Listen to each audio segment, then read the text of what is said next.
Hello there, welcome back to The Hollow Voice. Hello, my name is Raymond Daws. This recording should be considered my last will and testament. It is intended for whomever takes possession of this house at 20874 in Sharprior Road. After setting aside some money for family and other concerns, I should have approximately $300,000 left to my name, give or take, depending on how much longer I live, I suppose. That should be about 3 times the appraised value of the house, and it will be given to you once certain services have been rendered. The law firm of Little and Dobbs in town will have documents confirming this arrangement. So that you understand how vital it is that this request is honored and executed faithfully, I need to explain some things. There's nothing particularly special about me. I'm just a middle-aged guy. However, I have never been what you'd call a people person. It's not that I dislike other people for the most part, it's that I just don't identify with others very easily. As a kid, I didn't get excited about the things the other kids did. I didn't have fun the same way that they did. And now, as an adult, I still don't understand why people care about most of the things that people care about. I find small talk annoying, which invariably makes me come off mean or grumpy. I've kind of always been a grumpy old man, really, even before I started getting old. But like any grumpy old man, I also got lonely when everyone did what I asked and left me alone. Surprisingly, or maybe not, I've always been a staunch believer in the supernatural, ghosts in particular. There was never a time when I didn't believe, and these paranormal encounters have always met the majority of my companionship needs. I don't feel one way or the other about all the God and Satan drivel, but when it comes to ghosts, I have no doubts whatsoever. I grew up catching glimpses of them, or hearing them just around a corner. I used to think that it was my blind faith that allowed me to perceive them where other people didn't, but to be honest, that was probably just delusion. I think everyone catches a glimpse from time to time, but for non-believers, those glimpses get explained away or ignored and forgotten. Not so for me. Having the opportunity to witness the dead and trying to interact with them has been my very favorite part of being alive. That's where this house comes in. It was around the time that I started making some real money at my boring accounting firm that I also started to give up on the idea of traditional family life. As you may have guessed, I have never been good at dating. Eventually, I started looking for a house just for me. Before long, a realtor led me here, and I fell in love with it immediately. I loved the things about it that would turn most people off. I loved how it's out in the middle of nowhere. I loved that it hadn't been occupied for decades, as the last resident died during World War II. It was well built and still in good condition, though there was a thick layer of dust and cobwebs everywhere. It was fantastic. The best part about the place was Mary. She was the woman who died here, and the place resonated with her. I felt her presence the first time the realtor ushered me in the front door, and I've felt it ever since. I was amazed and enchanted by how consistent she was. Spirits are fleeting, in my experience, gone almost before you know they're there. Not so here, with Mary. Even when I couldn't see or hear her, it was like the house itself was somehow overwhelmingly content. I quickly began researching her life, and I was fascinated. Mary Erickson was a young woman who married her high school sweetheart, Bill, as so many did back then.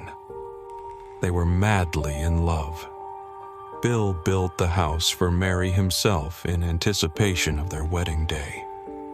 They moved in that night, preferring to honeymoon in their dream home. They'd lived here blissfully for 8 months when Bill was drafted by the Navy and called away to war.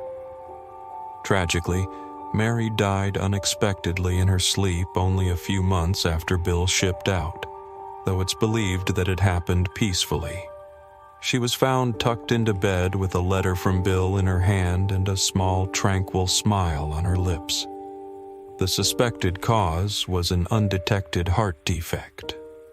In a strange way, it was a blessing. Only 2 weeks later, before he could possibly have received news of her death, Bill's ship was blown to Kingdom Come in the South Pacific. He died instantly.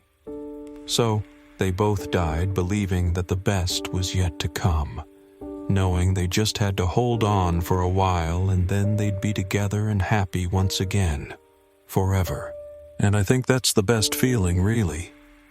When you know something wonderful is coming, and you only have to wait for it. Once it arrives, you might begin to find flaws with it, or get bored and take it for granted. But when it's on its way, it's still this perfect thing. That's how Mary felt when she died, and all these years later, it was like time had stopped for her, and she maintained that wonderful feeling. She could be a little somber sometimes, as people get when the one they love is away. But mostly, when I spotted her reading a book or looking out the window, she just seemed content to wait. I heard her singing faintly or playing a song on the piano sometimes, and I could tell that the song itself was a memory. It brought him back to her. I envied them that, but it was a happy envy, if that makes sense.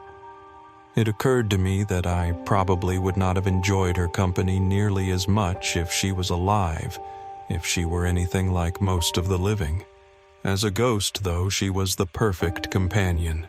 She never asked me for anything. I didn't have to make small talk. She was just there, and she kept my loneliness at bay. When I bought the place, I set about restoring it to its former glory. I made a point of sticking with the original decor as much as possible, cleaning and polishing and reinforcing as needed, never actually replacing anything if I could avoid it. I got the piano tuned. I could swear I felt her approval when I did these things. In all honesty, it was the best relationship I could have hoped for. Mary and I coexisted in our refurbished home for 3 happy years. Then, something terrible happened to a dear member of my family, my oldest niece. Was done to her, actually. I was unaware until our next family get-together, though I knew that she'd had a brief stay in the hospital. I could tell that something was very wrong. She was emotional, tense, and jumpy, not at all like her usual self. She made it clear that she didn't want to talk about whatever it was, but I felt compelled to find out. I've watched her grow into a lovely young woman, and while I'm unable to have a traditionally close relationship with her, I care for her deeply. If there was anything I could do to remove this cloud from over her head, I was damned well going to do it. So I made quiet inquiries with her closest friends. Before long, I had a good enough idea what happened and exactly who was responsible. Guy named Stephen Miller.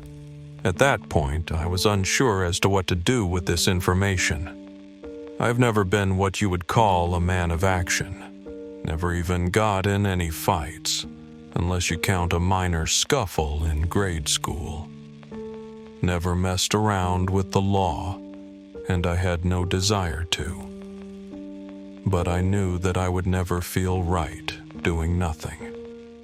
At the same time, I've never been quick to judge people, even if I believe they've done something terrible. Decent people hurt each other, and then regret it enough to never do it again. A schizophrenic can break from reality and kill his best friend. Alcoholics do things that would shame them forever. Then they don't even remember the next day. Given the abhorrent nature of Steve's attack on my niece, however, it seemed unlikely that he would be repentant. I needed to know for sure, though. I found out where he liked to hang out, dressed myself down a little to fit Steve's hole-in-the-wall bar scene, and I went fishing. In retrospect, it seems really stupid, like there are so many different bad endings to that plan. But it actually worked, somehow. I got to know him kinda like the way you'd get to know a cat. I bellied up to the bar a couple stools down from the dickwad, ordered a beer, then sat and pretended to watch the game, waiting for him to do something, anything at all. Eventually, he said something stupid, so I replied with something stupid, and we were off to the races. A few beers later, we were sitting side by side, and I was comfortable enough to tell him my stories. I'd thought up a couple of fake exploits that were basically about me being a piece of shit to women. I made them vague enough to not be disprovable, but with a few specific details to make them convincing. The idea was to see how he would react to someone bragging about stuff like that. And he did not disappoint. He smiled. I guess you could call it a smile, though it was more of a stupid smirk. And then he one-upped me. Several times. I could tell that his stories were the real deal, and probably only the tip of the iceberg. It was like being a terrible person was his playground, job. As he drunkenly regaled me with his loathsome stories, my uncertainty vanished. I felt nausea squirming in my gut and the coldest rage of my life. He had no remorse. He would continue to do these things as long as the world allowed it. I realized my facade was beginning to crack. I wasn't ready for that, so I made an excuse and said goodnight. As I drove home, I knew that I was going to murder him. I'm guessing a lot of people who know me, or who think they know me, would be shocked by that. The truth is, I had no qualms about it at all. My only concern was being caught, and I was certain I had the perfect plan to ensure that didn't happen. In less than a week, I was ready. I made several more mercifully brief visits to the bar and yucked it up with Steve. He displayed more disgusting behavior and ate up my fawning deference act like it was slop time at the hog farm. I felt ill and mentally drained every time, but I knew that I'd gained his trust. Steve loved having a sidekick. I had pre-dug a hole in my backyard and a tarp laid across my kitchen floor. I put up some fresh paint and left a few tools out so the tarp wouldn't seem out of place. Then I met up with Steve. He was already half in the bag. Excellent.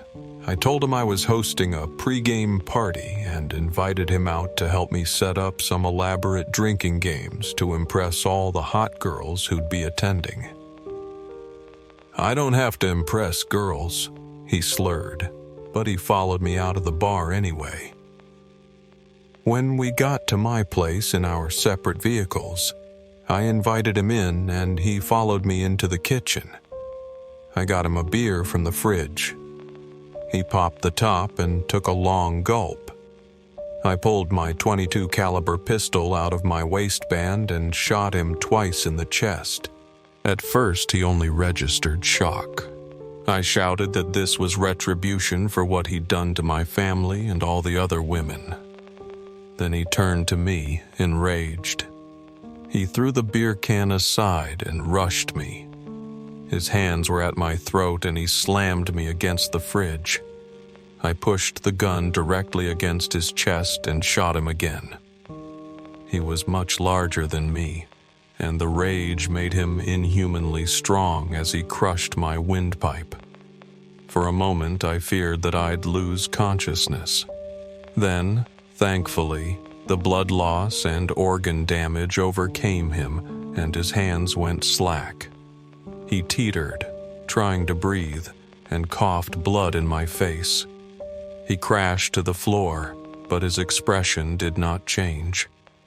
I stood there, gasping and gagging, waiting for him to die. It took a long time.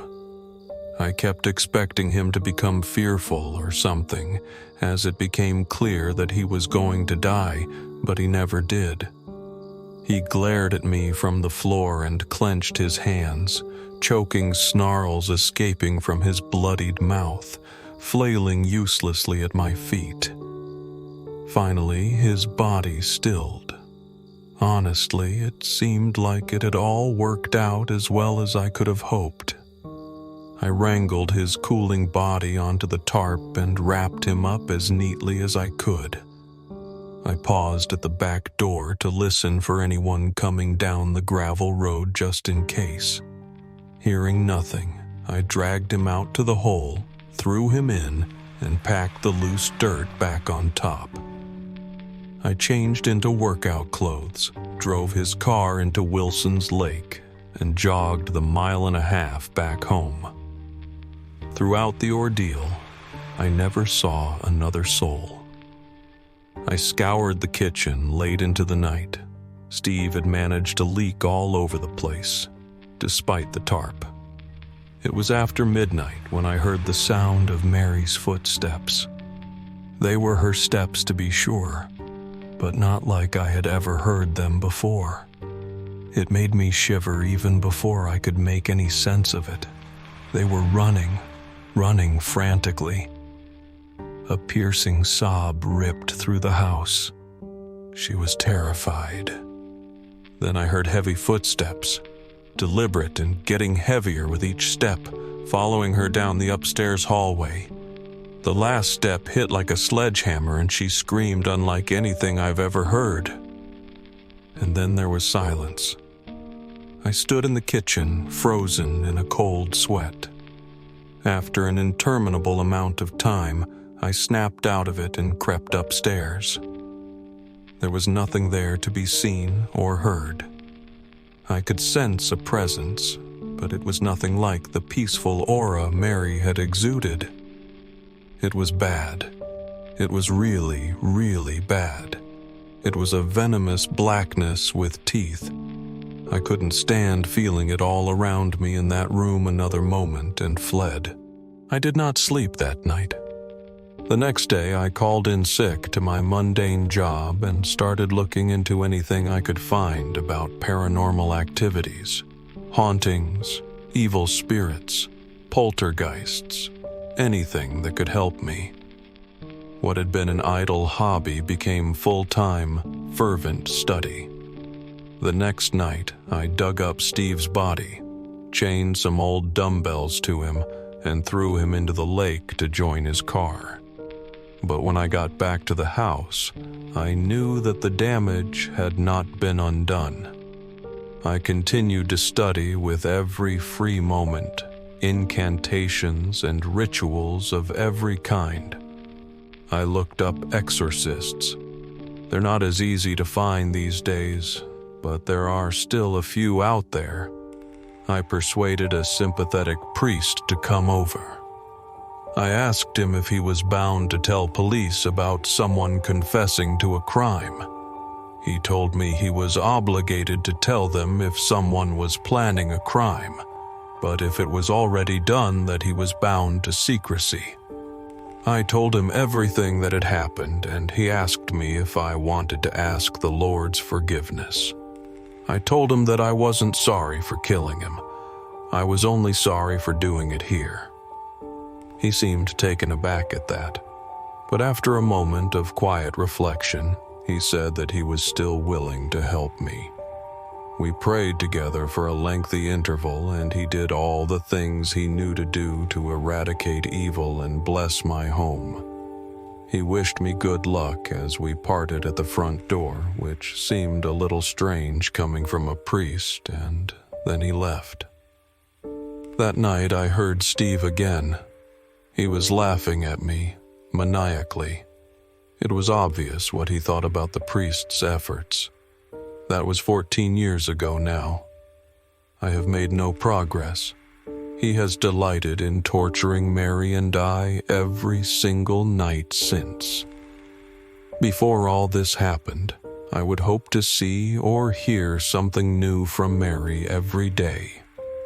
Finding her in a new place, doing something I didn't know she did was the best feeling. She took such simple joy in everything that she did. It was contagious. In the years since that God-forsaken night, I've heard a lot of new things, and they have all been nightmare-inducing.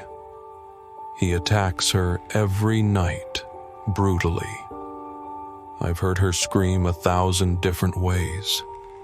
I've seen her stumbling naked down the hall, eyes blackened and blood darkening her long auburn hair. I've heard her choking and miserable wails and begging. I feel constant despair. Experiencing this is bad enough, but the fact that I know her misery is on me is unbearable. In my haste to do what I needed to do to avenge the horrific attack on my niece and to stop that monster, I invited the monster into her home, her sanctuary, and I have trapped her with it. There is nothing more important to me than a clean conscience and an end to this hell. However, it has become clear to me that what I must do to absolve myself is not something I can do while I'm alive. I can't be certain that I can do it as a dead man, but it's my only remaining hope. I don't have the will to end my own life. I've made a few pathetic attempts, but I just couldn't force myself to follow through. I do seem to be aging more quickly now, though, and that is fine with me. I have taken steps to ensure that whenever I die, however I die, it will be here as I no longer leave. I took early retirement, became a recluse in my home, and cut off regular contact with my family. I never told them what I'd done, and don't want them to ever see me this way. I pray that when I die, I will be able to remain anchored here, and that I will be strong enough to defend her and to restore the peace that I stole from her. This is where you come in. I don't know what state the house will be in when you find it, the vibe it'll emanate. But if you have an open mind and an open heart, it will not take long for you to perceive it for yourself. If it is, as I hope, a place of peace and contentedness again, then please just take good care of it and enjoy it, or sell it to some happy old couple who can appreciate it as I did once. If I have failed, if this is still a place of suffering, then I must demand that you burn this house to the ground. Spare nothing. See to it that every timber is ash, and turn the earth up over it. If she cannot exist here in peace, then she must be set free to whatever the next stop for her soul will be. I don't know what that is, but without a doubt, it's better than this tortured existence. I owe her at least that much. In truth, I owe her a great deal more. But if that is the best I can do, then so be it. For your faithful assistance in this matter, in addition to the monetary rewards, you will have my sincere and eternal gratitude. Yours respectfully, Raymond Daws. What did you think of this story? If it touched you in any way, please support it with like, subscribe, and share to your friends. Thank you for being here. May peace and good fortune always be with you.